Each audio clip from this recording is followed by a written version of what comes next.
viable network as you go throughout your career. But I am open to questions. If you want to talk and do some Q&A, we can do that. So how much time do I have, Olivia? We usually finish at 7, so pretty much any time before 7. It's totally up to Okay. you how long you want to go for, but yeah. Okay. So I've got myself a little agenda.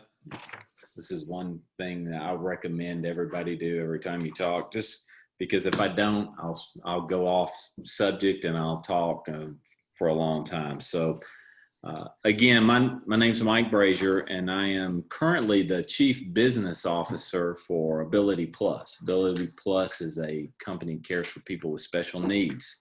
We employ over 600 people and have 58 homes across 4 counties, care for 250 individuals. And I'm telling you that because I never would imagine that I would have been at a company like this. Now, I love my job. I love who I work for, and what we do is really special to me. But if you had asked me that, I would have never imagined being there. And I'm telling you that because I have a very unique background, and through my connections, this is how I've ended up. So I'm going to give you a little history so that you understand how kind of crazy my career has been, because most of the time the career path that you think you're going into is not where you end up. There's a lot of turns throughout your life, and a lot of different things come up.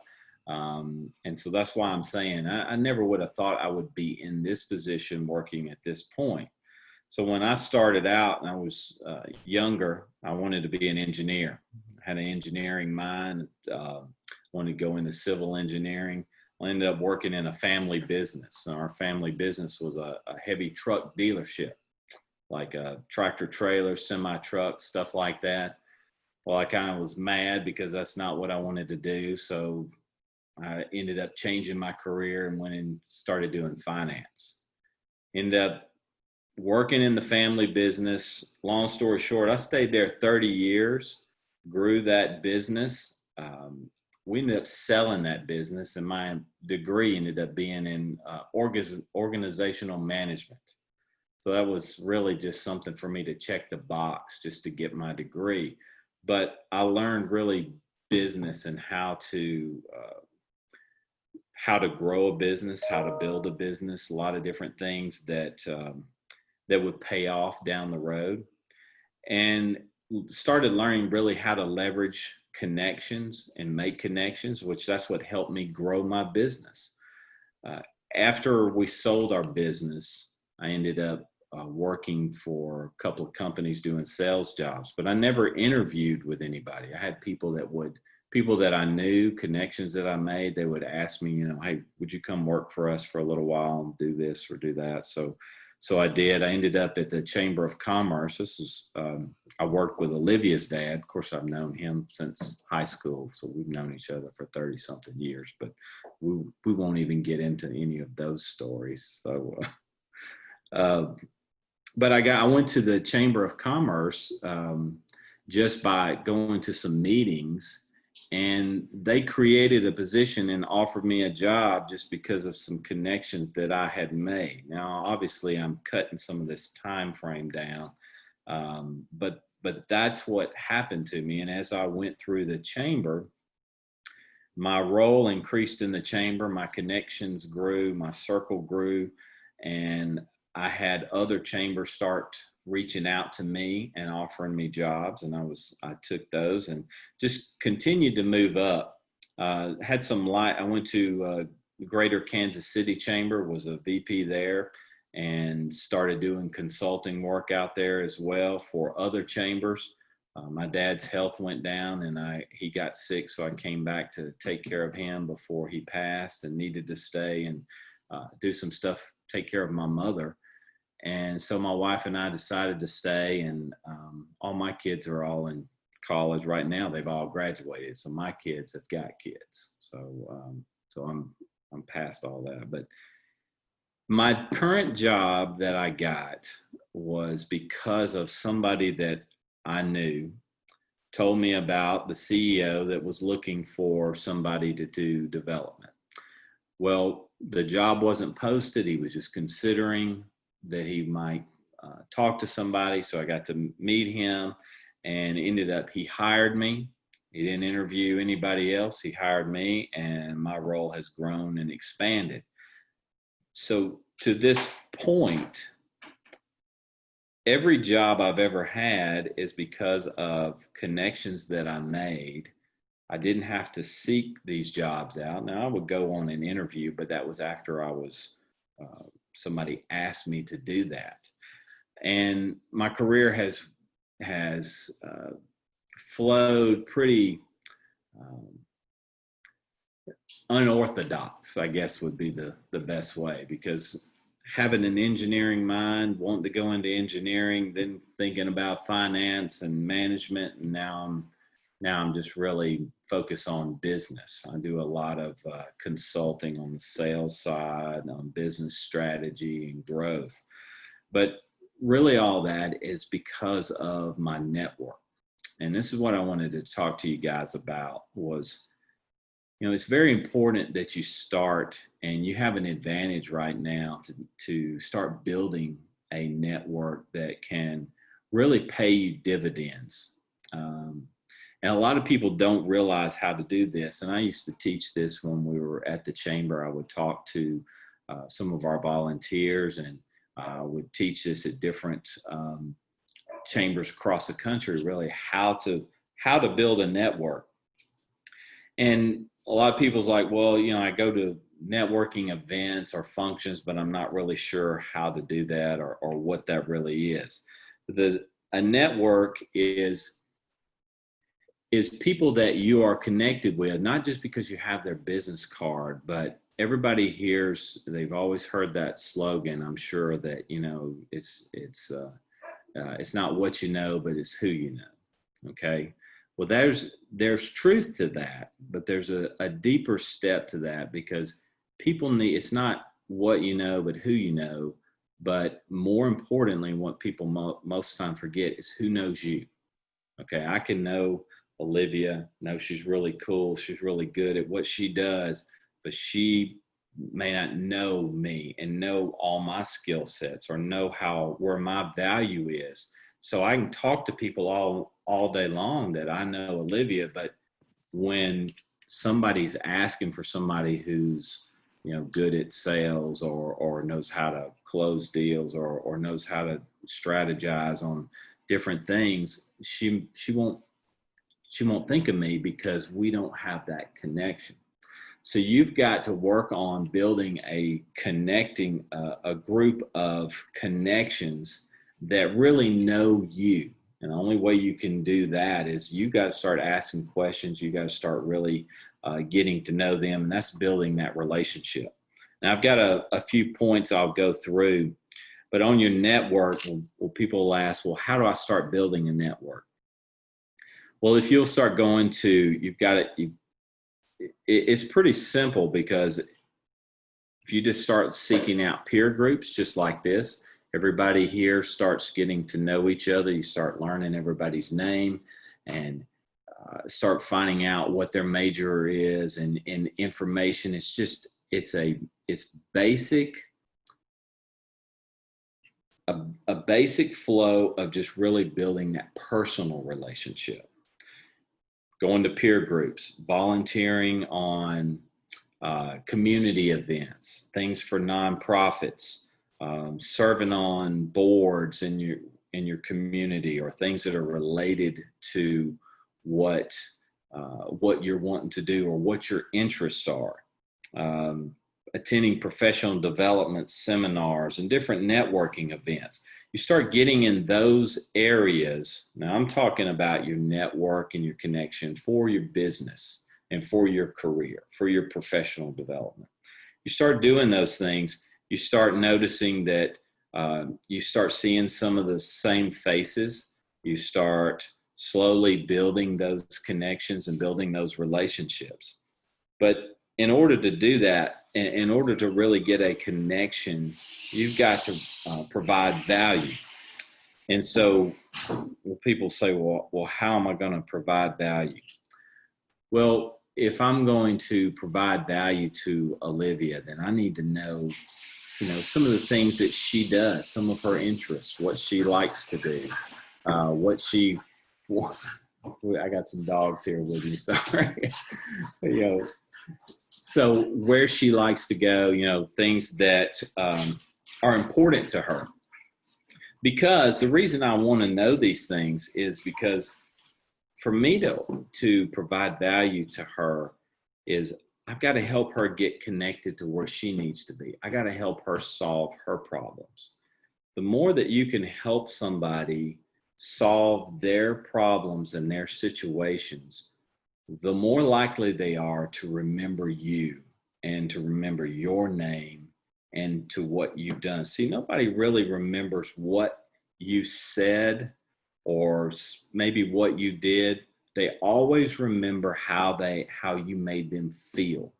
Okay, so if I made Olivia feel like Mike was paying attention to me, he was really interested in what I needed to do or what I wanted to do or trying to help me solve my problem, then it's easier for her to think of me when something else comes up or she needs somebody or she's looking for a connection for something. So for example, if I'm talking to Alex and Alex says, these are some of the things that I do and this is what I like to do here and these are where my this is where my passion is. Well, Olivia over here has this particular problem. And then because I've asked Alex questions and started getting to know Alex and I'm, remembering some of the things that Alex likes to do, I can say, Olivia, do you know Alex?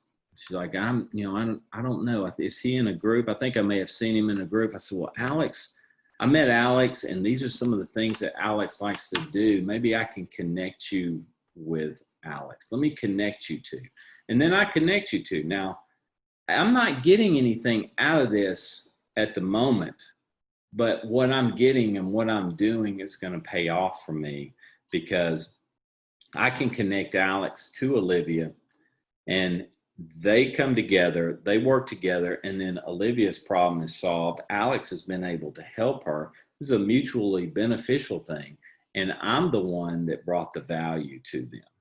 Okay, so even though I did not directly benefit from that by maybe selling something or getting my product moved or whatever, what has happened is that now Alex and Olivia both will remember me that I was able to help them get connected. And the thing is that when they have another problem, they may think of me. They'll think, well, I don't know what to do. Maybe let's call Mike. He might know somebody. Because as you start connecting people and you become an influencer. You become that person that knows somebody. And I don't have to know everybody, but I know people that know people. Just like Matthew. Okay, so all right. So what I've done is I've helped Alex and Olivia get connected. And they're like, hey, different times. They're like, we got a problem and don't know how to solve it. And they ask me and I'm like, I don't really know. I wish I could help you, but I don't know. But you know what? I do know Matthew. Matthew is really sharp. Matthew has this special skill set here. Why don't I try to connect you with Matthew? Maybe Matthew can help you in this issue. So it's not even me connecting. Matthew may not even be able to help him, but Matthew may know somebody else that does. And it's about, there's power in being the connector and being that influencer, but there's also great power in knowing people that know people. Because a lot of people can say it, but the ones that really have that ability or have those connections to know people that really have some some influence or can bring some value, those are the way that you really start building connections. You know, and I'm talking like, you know, about this, and you're asking, well, why does this really matter right now?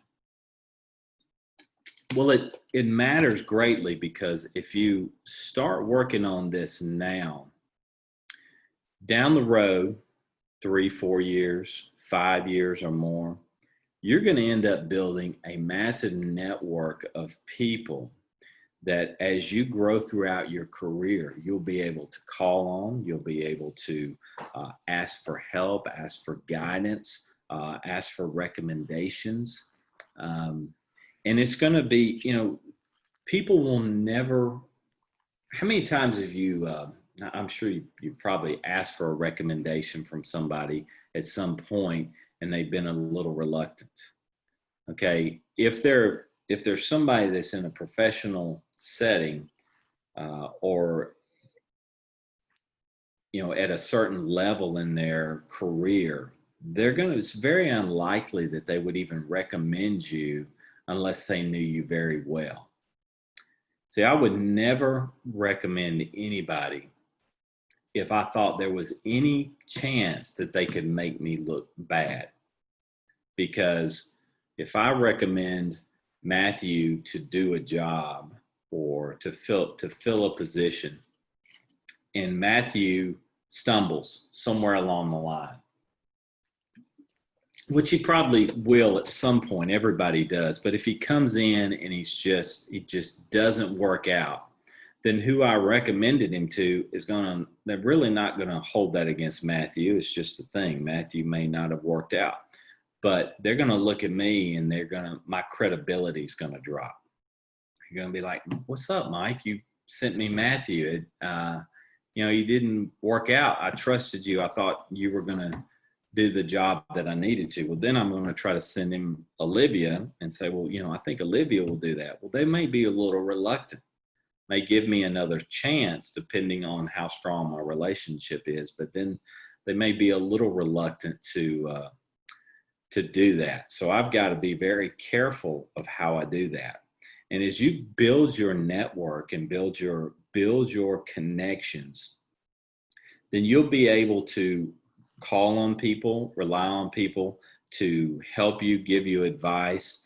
And you never know where those opportunities will come for jobs, because your career it's very unlikely that where you're at right now, as far as your career path, that you stay in that, because other things will open up for you down the road, and having those connections is going to be very important for you and how you grow professionally.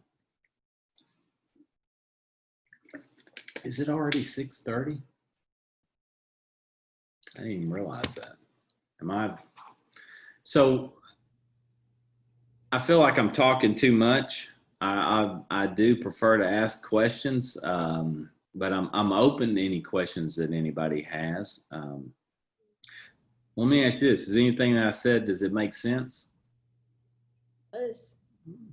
I believe it does. I'm happy to answer any questions if anybody wants to talk, or if you want to talk about anything else. Happy to talk about sales any day.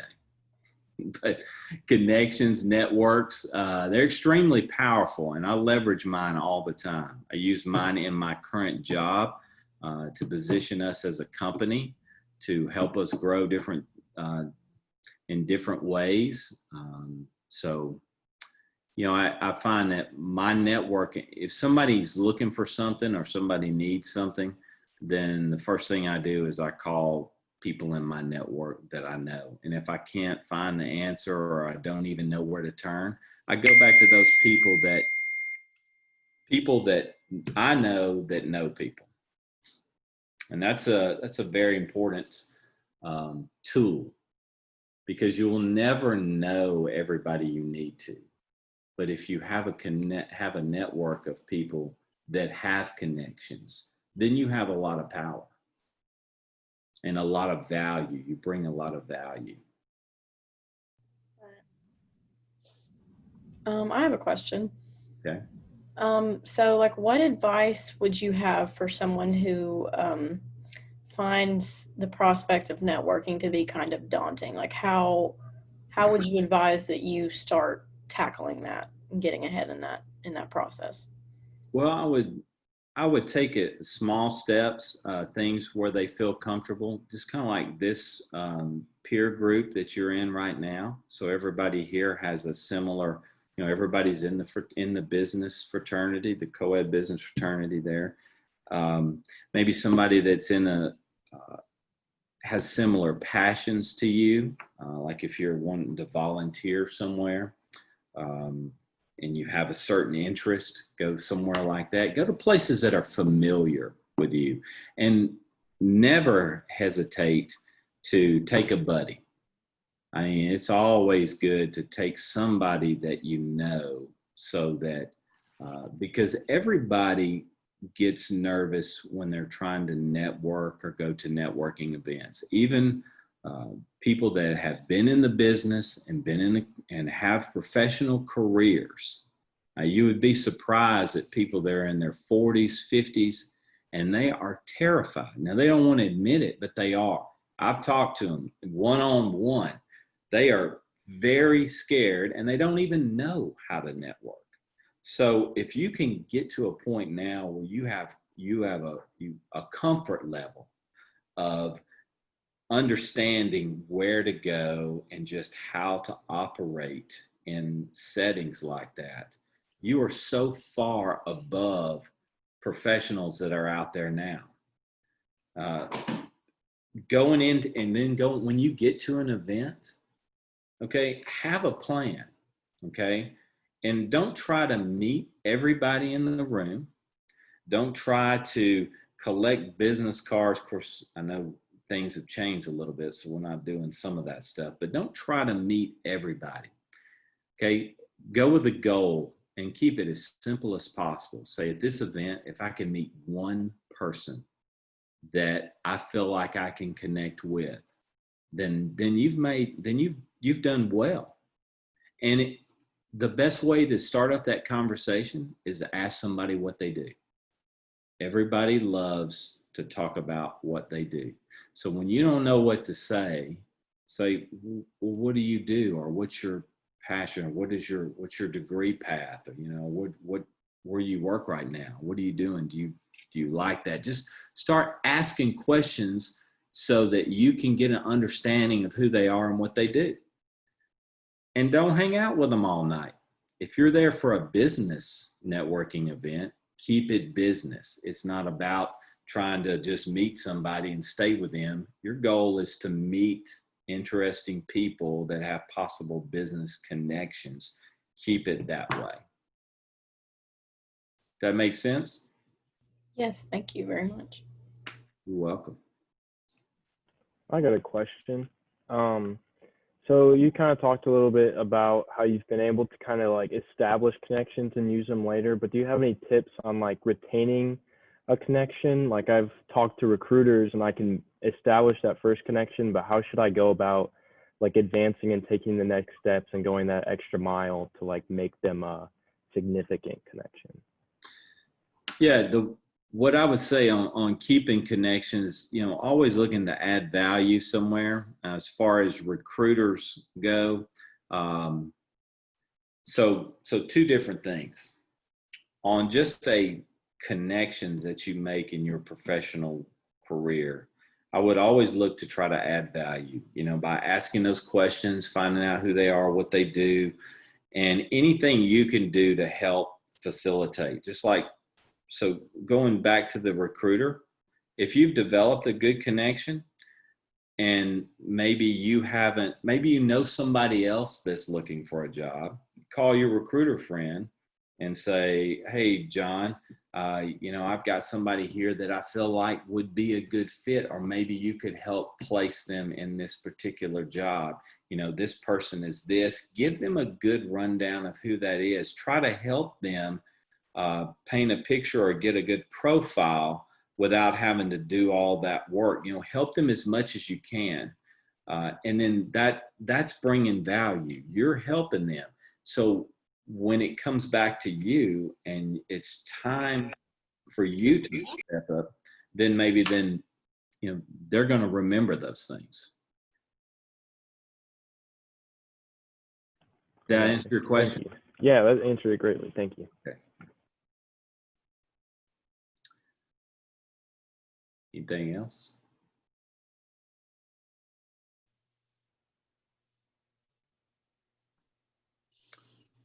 Let's see. What did I cover? I think I covered everything. This is something that I would recommend, just a couple of tips.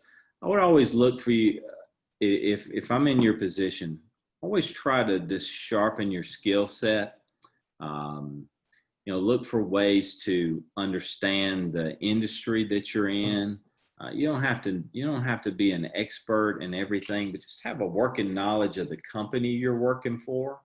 Understand what they do, what their mission is, and that's important. Why are they doing the things that they do?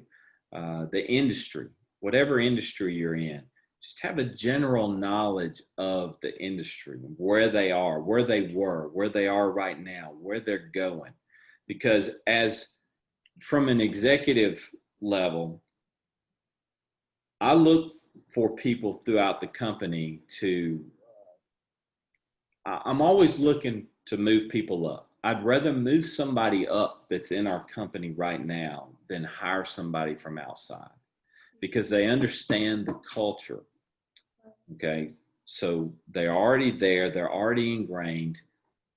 And when as I'm going around and I'm talking to different employees and asking questions, just, getting to know them, I'll always throw out a few things about, how's your job going? What are some things that you would like to see to improve it? Or, what's the thing that you like the most?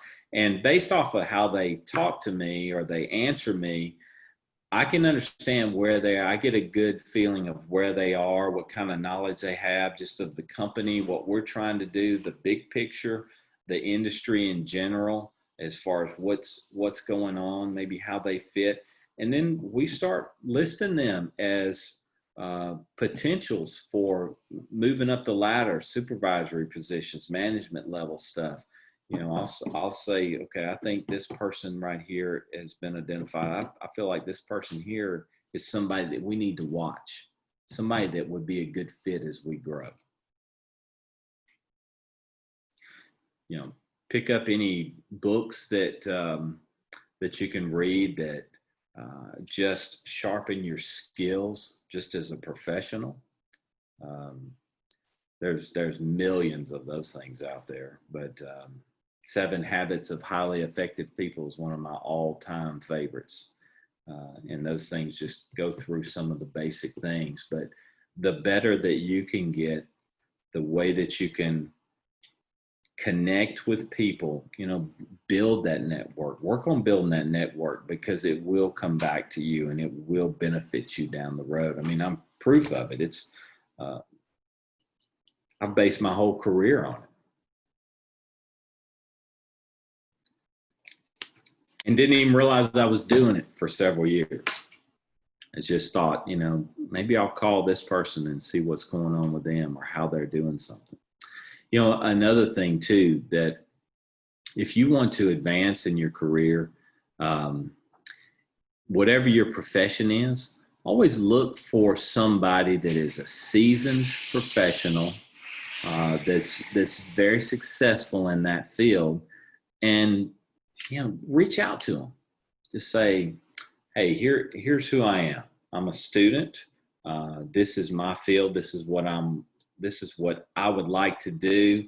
Would you have a few minutes to let me ask you a few questions? Now, make sure you have your stuff together. Don't get on there and don't get in front of them and say, tell me what you like. I mean, but, ask some specific questions, and the majority of professionals will be willing to talk to you and want to try to give you some tips, but you'll need to be direct on your questions. What are some things that you like? What got you into this? what are some struggles that you deal with in this position? Where do you see this industry going for somebody like me that's new coming in? Just some basic things like that. And when you ask for somebody's time, tell them I like to get 15 minutes just to give a few questions. Most of the time, they'll give you 30 or 45.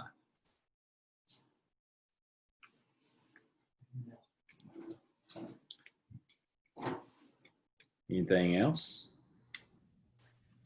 I had a question. When applying for a job, do you think it's beneficial to look up like maybe Delta Sigma Pi alum who work for a company, or maybe an Auburn grad who works there, and just reach out to them and say, I've just applied. Do you think that's a good idea? Absolutely. Absolutely. That's part of the network. That's you reaching out to somebody that is in a peer group that you are, and at the very least, that's a way for you to establish a connection. That if this one is not, if it doesn't benefit you now, maybe it will down the road. But I would absolutely do that. I would look for opportunities. Matter of fact, I would look for opportunities to do that right now, even if you're not applying for a job. Look for somebody that is in the same field that you're looking to get into, and reach out and get a connection with them. Somebody that maybe is working there, and just ask a couple of questions. How'd you get started? How'd you get your job? How do you like your job? Do you have any recommendations? You're going to see they'll be going through some different things that maybe they can help you avoid some pitfalls. But I would absolutely recommend that. I have a question. How would you go about trying to keep in touch with people and networking using, say, LinkedIn, given like COVID and we can't all just meet up face to face? Yeah, that's kind of tough. And I've been, fortunately, I've been leveraging my existing network, but I've had several people that have reached out to me over LinkedIn, and that traffic has picked up quite a bit. What I would say, go ahead, continue to give those chances. You need to, if you're trying to connect with somebody that maybe at a senior level or a management level or something like that, you're going to have to really craft a good email, a good request for a connection as to why. I think as students, I think you have an advantage right now to just come right out and say it. So if you were trying to connect to me, just reaching out to me and saying, hey, I'm a student. I've looked at your profile. I've looked at your company. I see that you've got these things, X, Y, Z. Is there any way we could connect and I could ask you a few questions about my career path or this particular industry or something like that? I'm going to do that. I'm going to say, that's cool. That's somebody that I find that's interesting, that's looking for an opportunity to connect. And then once we do that, once you connect, then ask them, say, would it be okay for me to reach out and get some advice from you from time to time? And when you ask for that advice, keep it real simple, concise, so that I'm not having to try to solve a big problem. But it's a great way to keep connected. And I think you have an advantage as being students to reaching out to people and just saying, look, I'm trying to learn, because people want to help. People in my position, they, in my age group, my professional level, we want to help, and we want to see new people coming in and students that are just getting into the workforce, because we want to try to give some advice, because we've had a lot of pitfalls. We've avoided a lot of pitfalls. We've stumbled a lot, and want to try to help some other ones get past those. Did I answer your question? Yeah, so suppose I decide to go off of that and maybe send somebody like one of my connections in LinkedIn a message through LinkedIn and maybe like just start with, hello, Mr. or Mrs. such and such. I'm currently a student at Auburn studying whatever my major is. And I noticed that you were a major, you majored in such and such. And I was hoping I could ask you some questions about maybe how you handled said situation regarding, I don't know, getting an internship or something. Would it be appropriate to do that on LinkedIn? Yeah, I would think so. I wouldn't have a problem with that. I would keep it, say, going back to what I said, say, can I ask you a few questions? Can I take about 15 minutes of your time? Because time is very valuable to those people. So if you say, I'm a student in this area, I notice your profile has this. I have a couple of questions about getting into the workforce in this particular field. Would you mind if I took about 15 minutes of your time and ask a couple of questions? And I think, now remember, this is kind of like sales. You're going to have to go through a bunch before you get an answer, before you get somebody to bite. So don't get discouraged if you send 10 or 15 out and nobody says yes. You're going to find somebody that will say yes. And then when you do, go in and, be polite, be respectful of their time, and ask those questions. So you do that on the first time, then you'll have an opportunity later to come back again. And then maybe they can direct you to some other people that may help as well. But I would absolutely do that. Did that help? Yes, that helps. I was trying to unmute myself there. Okay. All right, good. Anybody else have any questions? No. Okay, well that was awesome, Mr. Brazier. Thank you so much for talking to us. I mean, if you have anything else you want to say, then go ahead. But if you don't, that was fantastic. Thank you. No, that's I appreciate the opportunity. I really do. I'm honored that you ask. I'd love to talk anytime. So feel free anytime you want to bring me back. I'm always open. So maybe we can get John and myself on here to talk one day about all kinds of crazy stuff. So seriously, we got a lot of advice to give, and we're happy to do it. So I hope everybody has a good night. Thanks again. Thank you. Thank you so much. Bye. Bye. All right. Awesome. Thank you, Olivia.